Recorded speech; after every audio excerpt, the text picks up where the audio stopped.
Olá pessoal, tudo bem com vocês? Hoje nós vamos continuar estudando sobre o Brasil colonial, mais especificamente sobre esse Brasil do açúcar.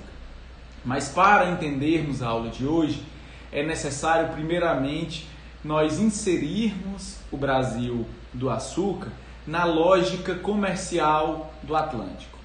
O que é que isso quer dizer, professor? É que para entender a aula de hoje vai ser necessário a gente conhecer um pouco mais de como era o comércio no Oceano Atlântico, né? Quais eram as nações que estavam envolvidas, né? Como elas se relacionavam, qual era o papel de cada uma dessas nações para o funcionamento da economia açucareira, né? Para a produção do açúcar. Isso tudo é necessário porque hoje nós vamos falar de invasão holandesa no Brasil. Nós vamos falar do chamado período do Brasil holandês. É justamente o período que vai de 1630 a 1654. Tá? E o que é que tem a ver, então, a lógica mercantil, o comércio no Oceano Atlântico com a invasão da Holanda? Tá?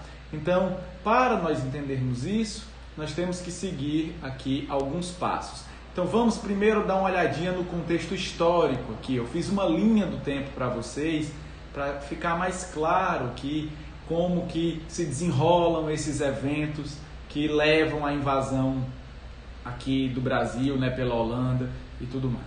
Tá? Então o primeiro contexto que a gente tem que observar é a chamada Guerra dos 80 Anos. A Guerra dos 80 Anos foi uma guerra entre a Espanha e a Holanda. Tá? A Holanda ela era parte do território espanhol e ele vai conseguir a independência da Espanha justamente em 1568, né? Quando se inicia o processo aqui de independência, de autonomia. Esse território do que hoje é a Holanda era chamado na época de os Países Baixos da Espanha, né? Era o território espanhol muito importante aqui para a realização dos comércios, tá? Mas que vai entrar em guerra então com a Espanha.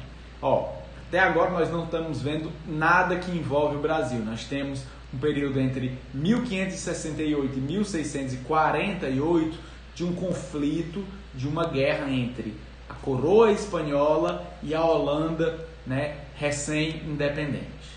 Tá? Então qual é o papel aqui?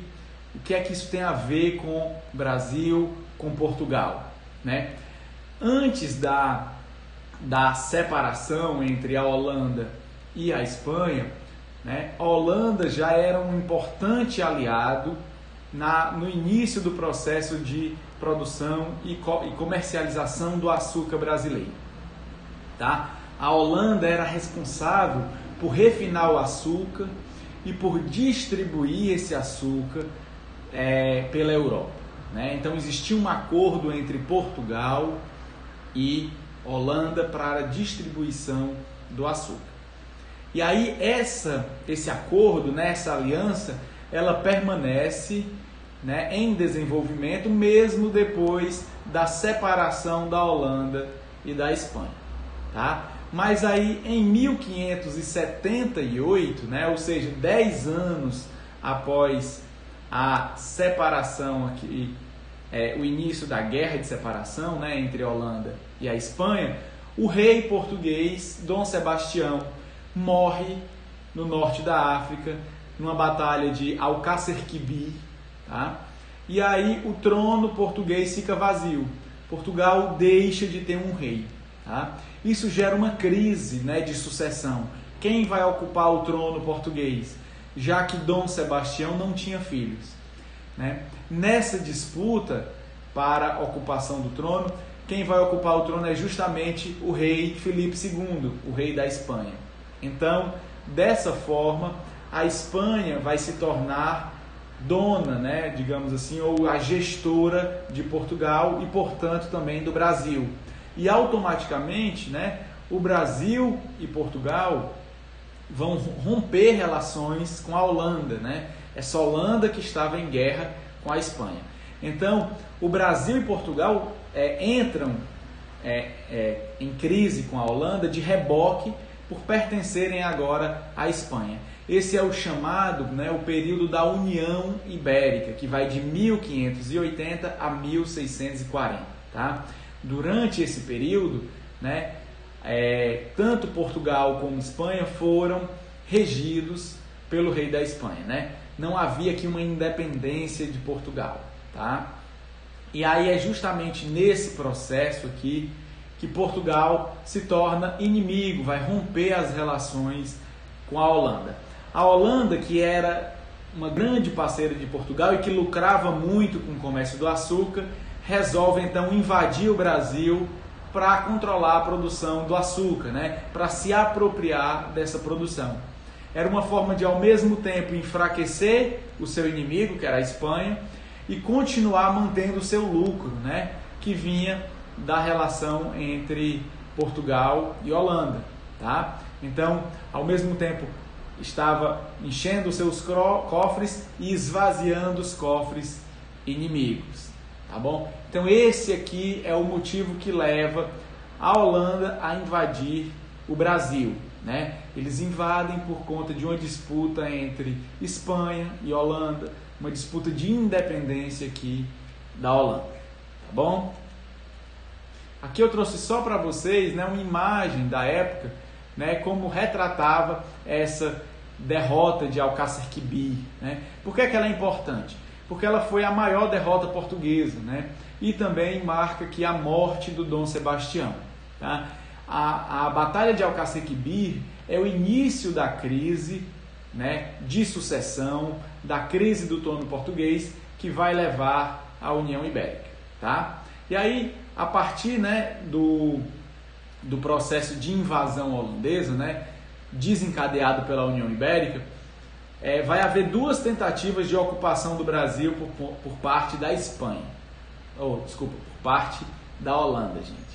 A primeira tentativa é uma invasão à Bahia, né, a Salvador, que era justamente a capital do Brasil nesse momento. Tá? E aí, em 1624, a Companhia das Índias Ocidentais, que a Companhia das Índias Ocidentais era justamente uma empresa holandesa que cuidava, né, da distribuição e do refino do açúcar, eles vão invadir a capital da colônia. Tá? Eles conseguem rapidamente invadir Salvador, mas invadir a capital não significa controlar a produção do açúcar.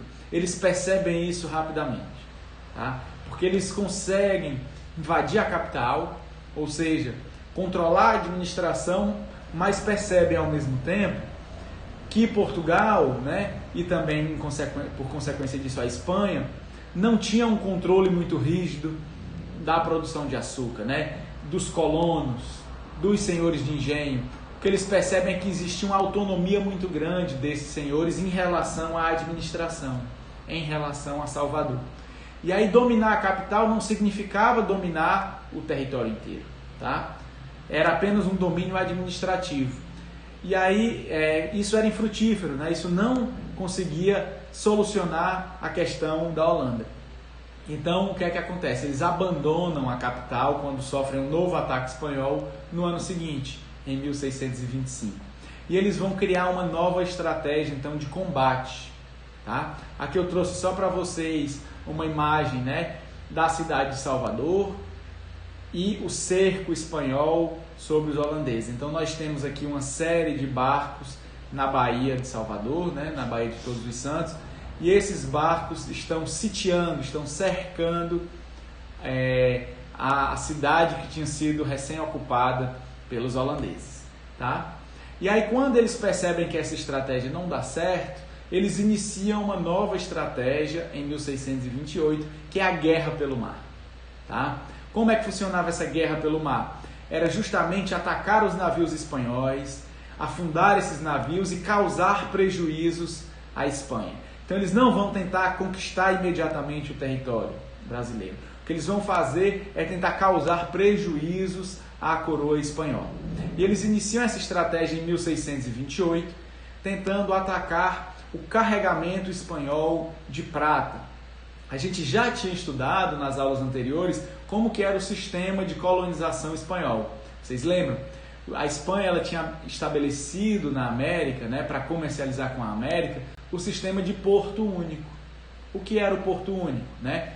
Poucos portos da América, em Cuba, na Colômbia, né? Na América Central, no México, esses poucos portos negociavam diretamente com o único porto da Espanha, que era o porto de Sevilha. Tá? Então, a tentativa da Espanha, né, o intuito dela ter feito isso era centralizar o comércio, né, de metais preciosos, eu estou falando de prata e ouro, e com essa centralização diminuir também o desvio, diminuir o contrabando, diminuir o tráfico ilegal de pedras preciosas. Então era impedir aqui o desvio da produção de ouro e prata. Tá? Mas isso gera uma consequência. Né? Existia um momento certo desses grandes carregamentos sair. A Holanda ela toma conhecimento desse sistema de porto único e tem mais facilidade de atacar os navios que carregavam a prata e o ouro espanhol. Tá? Então é graças a esse movimento aqui, né, de conquista pelo mar, que eles vão conseguir, em um ano de 1628, né, controlar toda a produção de prata da Espanha. Imaginem vocês, né, em um único ataque eles conseguem sequestrar e roubar toda a produção anual aqui da prata. Isso causa um grande prejuízo à Espanha e é justamente com esse valor, né, com toda essa riqueza que os holandeses conseguem pôr à mão, que eles vão iniciar o processo de conquista do Brasil.